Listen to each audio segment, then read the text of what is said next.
Bom dia a todos vocês, que nosso Senhor Jesus Cristo nos abençoe hoje e sempre, trazendo muita luz espiritual para nós, trazendo bênçãos para a nossa família e tudo que a gente faz, pedindo inspiração ao Divino Mestre para entender a Palavra de Deus e ensinar corretamente. Hoje nós vamos terminar Atos 9 e o título é Quais as características das curas de Jesus? Todas as curas de Jesus e agora as curas realizadas pelos apóstolos tem uma mesma característica. Nós vamos ver nas duas curas realizadas por Pedro nas histórias de hoje. Quero lembrar a todos vocês que o livro de Atos é um livro histórico e se chama Atos dos Apóstolos, que vai contar a história de toda a evangelização, das curas, de tudo que aconteceu com os apóstolos depois de Jesus. E quem escreveu o livro de Atos, todos vocês sabem, foi Lucas. Agora alguém me perguntou, na minha igreja nós chamamos São Paulo, São Pedro, São Lucas. Por que é que você fala Lucas, Pedro, Paulo? Olha, não é errado chamar de São Lucas, São Pedro, São Paulo, não é errado não. O que é errado é adotar esse título como um título oficial. Porque vejam que os apóstolos, mesmo estando sob o poder do Espírito Santo, realizando o trabalho de Deus, eles tiveram que enfrentar as consequências dos seus pecados. O próprio Jesus dizendo isso, nós vimos ontem comentando sobre o apóstolo Paulo, que o apóstolo Paulo iria pagar por tudo que ele tinha feito contra os cristãos.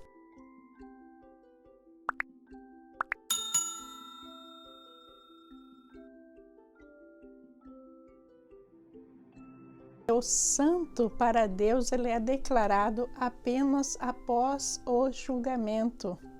Ninguém aqui na terra está sendo julgado. Quem julga o homem aqui na terra é o próprio homem pecaminoso. Que todos nós habitando nesta terra somos pecaminosos. Agora, se a gente for ver assim do lado humano, a gente considerar uma pessoa santa, como eu considero, certo? Não dou o título, mas eu acho que Pedro, Paulo, todos os apóstolos são considerados santos, porque eles deixaram a vida deles, eles entregaram tudo para a obra de Deus. Eles viveram para Deus no tempo aqui na terra, então só uma pessoa realmente santificada pode fazer isso. Veja que quanto mais perto de Deus a gente está, a gente tende em realizar o seu trabalho.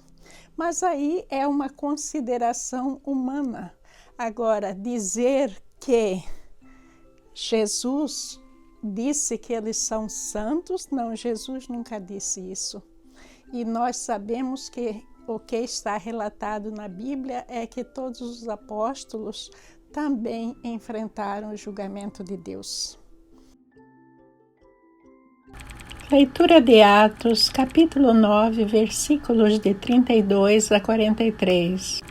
Viajando por toda a parte, Pedro foi visitar os santos que viviam em Lida.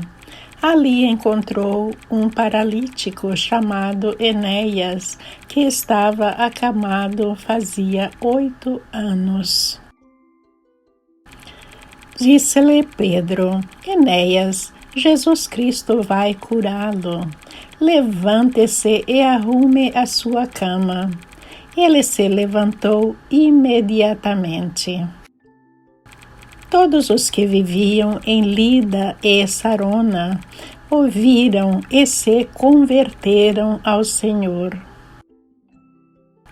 Em Jope havia uma discípula chamada Tabita, que em grego é Dorcas, que se dedicava a praticar boas obras e dar esmolas. Naqueles dias ela ficou doente e morreu, e seu corpo foi levado e colocado num quarto no andar superior. Lida ficava perto de Jope, e quando os discípulos ouviram falar que Pedro estava em Lida, mandaram-lhe 2 homens dizer-lhe: não se demore em vir até nós. Pedro foi com eles e, quando chegou, foi levado para o quarto do andar superior. Todas as viúvas o rodearam, chorando e mostrando-lhe os vestidos e as roupas que Dorca tinha feito quando ainda estava com elas. Pedro mandou que todas saíssem do quarto. Depois ajoelhou-se e orou. Voltando-se para a mulher morta, disse: Tabita, levante-se. Ela abriu os olhos e, vendo Pedro, sentou-se. Tomando-a pela mão, ajudou-a a pôr-se em pé. Então, chamando os santos e as viúvas, apresentou-a viva. Este fato se tornou conhecido em toda a cidade de Jope, e muitos creram no Senhor.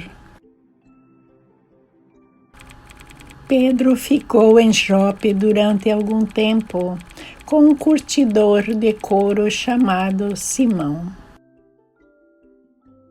Bem no começo está dizendo, viajando por toda parte, Pedro foi visitar os santos que viviam em Lida. A palavra santos está no plural. É um grupo de pessoas que são abnegadas, pessoas que devotam sua vida ao trabalho do Senhor. É um grupo de cristãos que viviam lá nesse lugar. E Dorcas é uma delas, que nós vamos ver na história que Pedro vai curar Dorcas. Veja que uma coisa interessante, apesar da dominação de santos ali, o único apóstolo que foi mandado lá para curar Dorcas foi Pedro. Se eles fossem realmente santos, eles teriam essa capacidade de realizar a cura. Por aí a gente vê que a denominação santos é algo terreno, que a gente fala sobre as pessoas que estão dedicando suas vidas ao trabalho de Deus. Ao chegar lá, Pedro encontrou um paralítico chamado Enéas, que estava acamado, precisando de receber uma cura. Então ele foi para Enéas. Está escrito, disse-lhe Pedro: Enéas, Jesus Cristo vai curá-lo. Levante-se e arrume a sua cama. Ele se levantou imediatamente.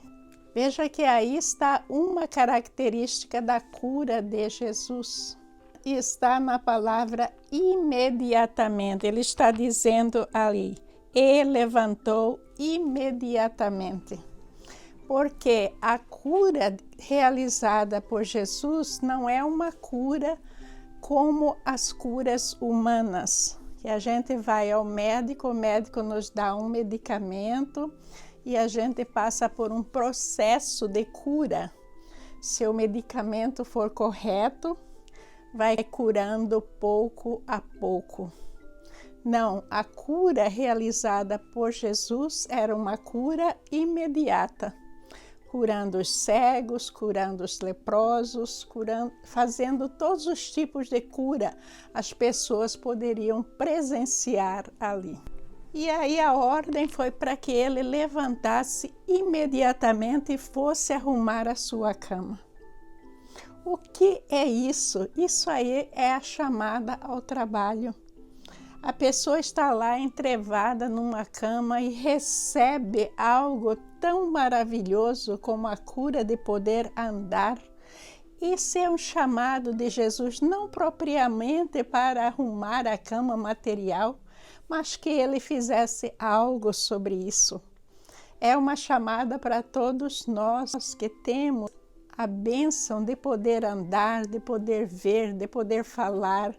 Todas essas bênçãos têm que ser celebradas com algo que a gente faz para a causa do Pai, para a lucratividade do Pai, porque Ele está nos dando certa lucratividade em forma de bênçãos, então a gente tem que estar sempre retribuindo.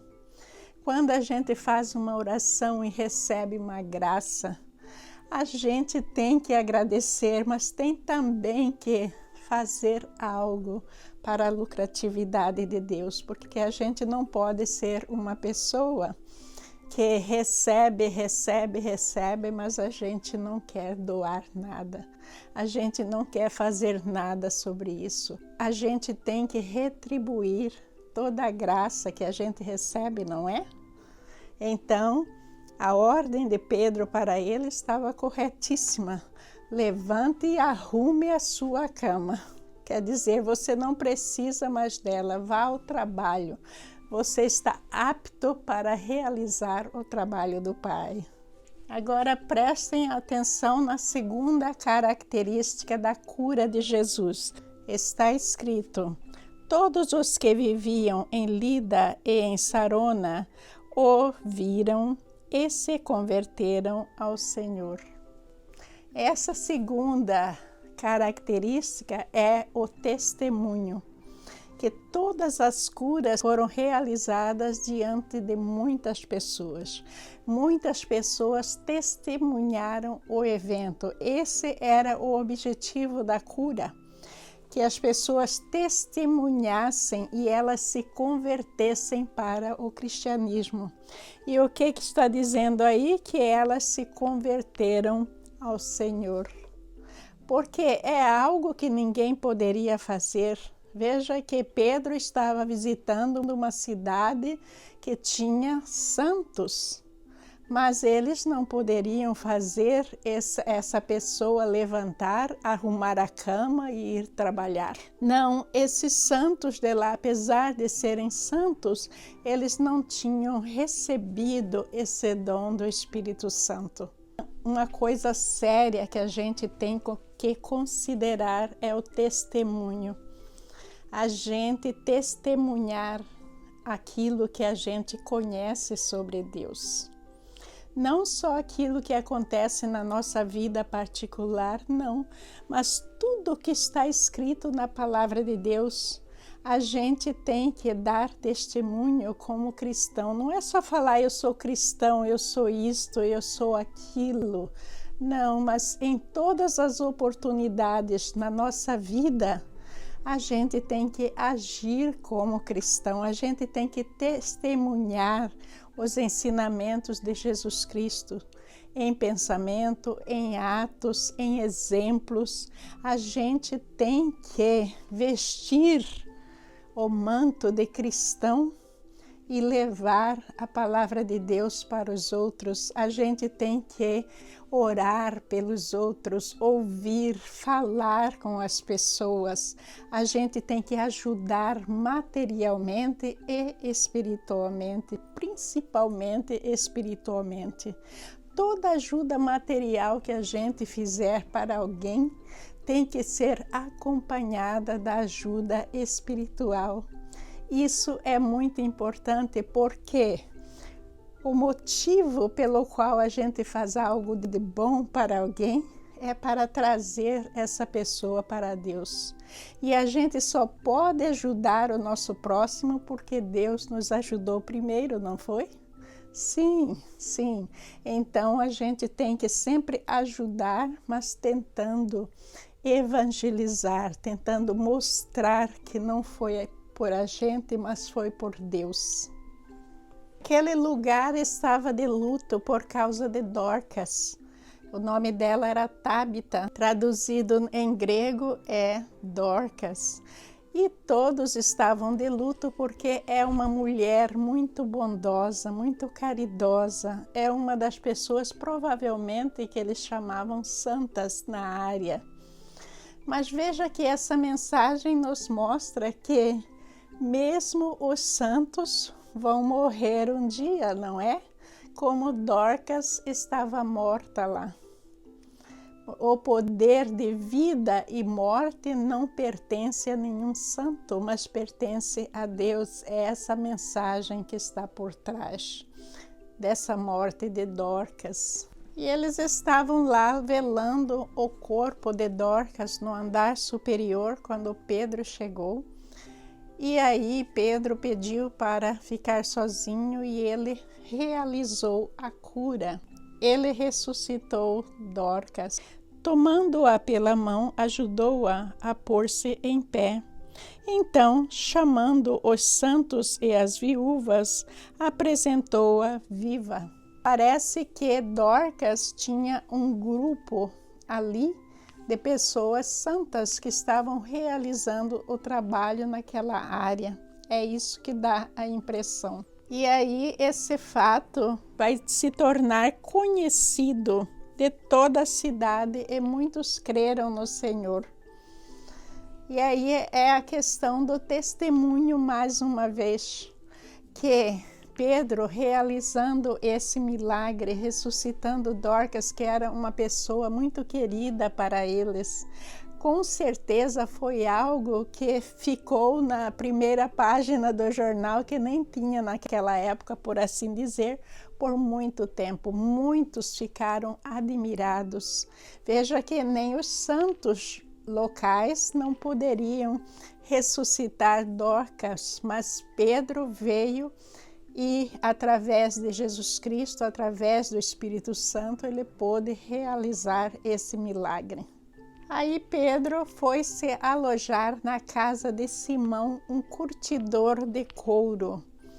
Aí está nos mostrando que Pedro estava preferindo a classe dos menos favorecidos para se alojar. Pedro não foi buscar nenhuma pessoa rica da sociedade. Eu tenho certeza que qualquer um deles, depois desse milagre, queriam receber a Pedro, mas não.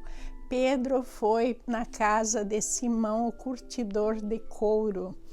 E por que é que eu estou dizendo isso? Porque a pessoa que tinha essa profissão naquela época, elas não eram permitidas no templo. Elas eram consideradas altamente impuras. Por quê? Porque naquela época eles não poderiam tocar os animais mortos. As pessoas se tornariam impuras ao fazer isso. E a pessoa que curtia couro, elas tinham que tocar o animal morto para fazer essa curtição. Isso, de certa forma, já começou aquele lado em que os líderes religiosos da sinagoga, com certeza, não gostou da atitude de Pedro.